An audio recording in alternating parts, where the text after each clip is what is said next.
जी, बिस्मिल्लाहिर्रहमानिर्रहीम। बेटे आज हम करने जा रहे हैं एक्सरसाइज 6A का क्वेश्चन नंबर 3। इससे पहले मैं आपको क्वेश्चन नंबर 1 और 2 इसका करवा चुकी हूँ, ठीक है।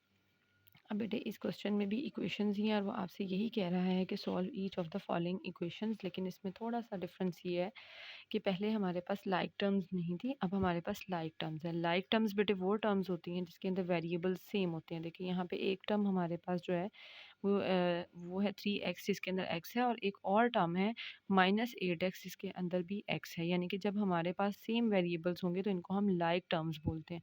तो इस क्वेश्चन में हमने लाइक टर्म्स को इकट्ठा कर लेना, ठीक है। हम लाइक टर्म्स को सॉल्व कर सकते हैं, अनलाइक टर्म्स जिसके अंदर वेरिएबल सेम ना हो उसको हम सॉल्व नहीं कर सकते।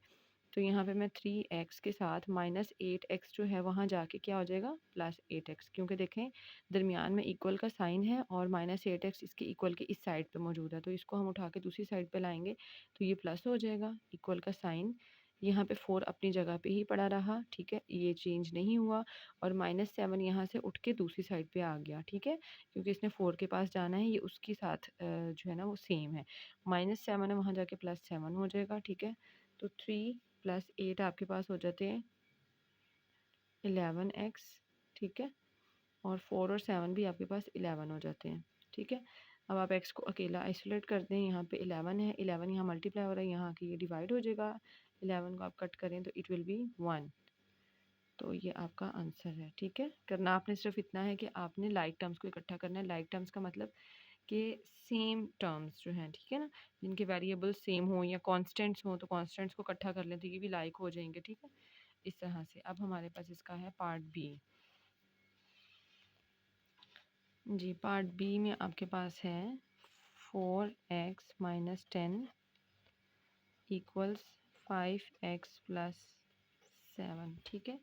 ये क्वेश्चन आपके पास है। अब आप इसको कैसे सॉल्व करेंगे, सेम उसी तरह से सॉल्व करेंगे। 4x और 4x के साथ कौन सी वैल्यू जा रही है 5x, तो यहाँ पे इक्वल के इस साइड पे ये मौजूद है, इसके साथ प्लस है, दूसरी साइड पे आ जाएगा तो ये माइनस हो जाएगा। यहाँ पे 7 पड़ा ऑलरेडी यहीं रहेगा, यहाँ से -10 उठ के उधर जाएगा तो ये माइनस है वहाँ जाके प्लस हो जाएगा, ठीक है।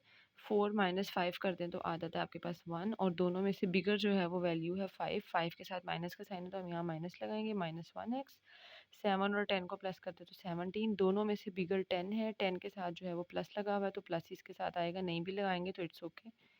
एक्स यहाँ पे रहेगा, ये एक्स 17 ऊपर और साथ में 1 जो है वो नीचे, तो ये -17 आपका जो है वो आंसर आ जाता है, ठीक है। याद रखें नीचे डिनोमिनेटर में 1 हो तो हम उसको इग्नोर भी कर सकते हैं। नाउ वी हैव पार्ट सी।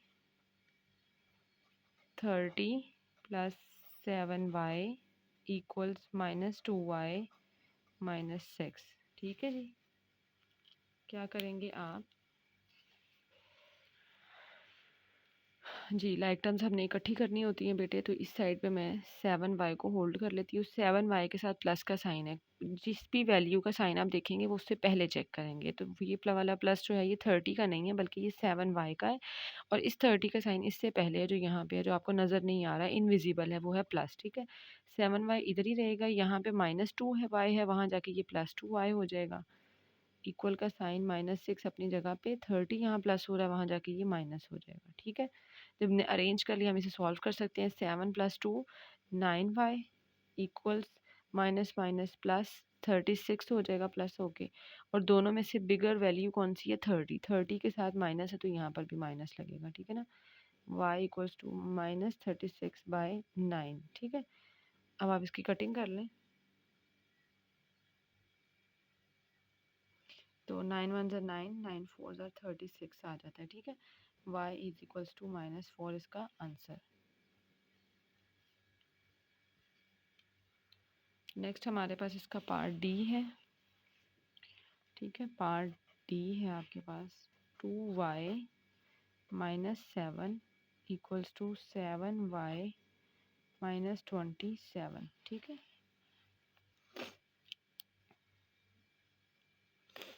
हाँ जी, अब आप इसको कैसे सॉल्व करेंगे बेटे, बिल्कुल सेम पहले वाला ही मेथड है। 2y और इसके साथ ये 7y जो है वो इधर आ जाएगा, प्लस की बजाय यहाँ आके माइनस हो जाएगा। इक्वल का साइन है, -27 अपनी जगह पे, यहाँ से -7 वहाँ शिफ्ट हुआ तो इट विल बी +7, ठीक है। 7 - 2 कर दें तो 5, और 7 और 2 में से बिगर है 7, तो 7 बिग है, 7 के साथ माइनस है, यहाँ पे 7 माइनस लग जाएगा, ठीक है। माइनस प्लस माइनस 20, ठीक। और साइन कौन सा लगेगा, 27 और 7 में से 27 बिग है, इसके साथ माइनस है तो माइनस लगेगा। अब y इधर -20/-5, क्योंकि यहाँ ये मल्टीप्लाई हो रहा था, यहाँ की डिवाइड हो गया। 5 1 ज़ा 5, 5 4 ज़ा 20, और ये साइंस आपस में डिडक्ट हो गए। आपके पास आंसर आया y = 4। तो इस तरह से हमारे क्वेश्चन नंबर 3 के चारों पार्ट्स मैंने आपको करवा दिए हैं। It is exercise 6A question number 3 part A से लेके आपके पास डी तक मैंने आपको सॉल्यूशंस करवा दिए हैं। जज़ाकल्लाह।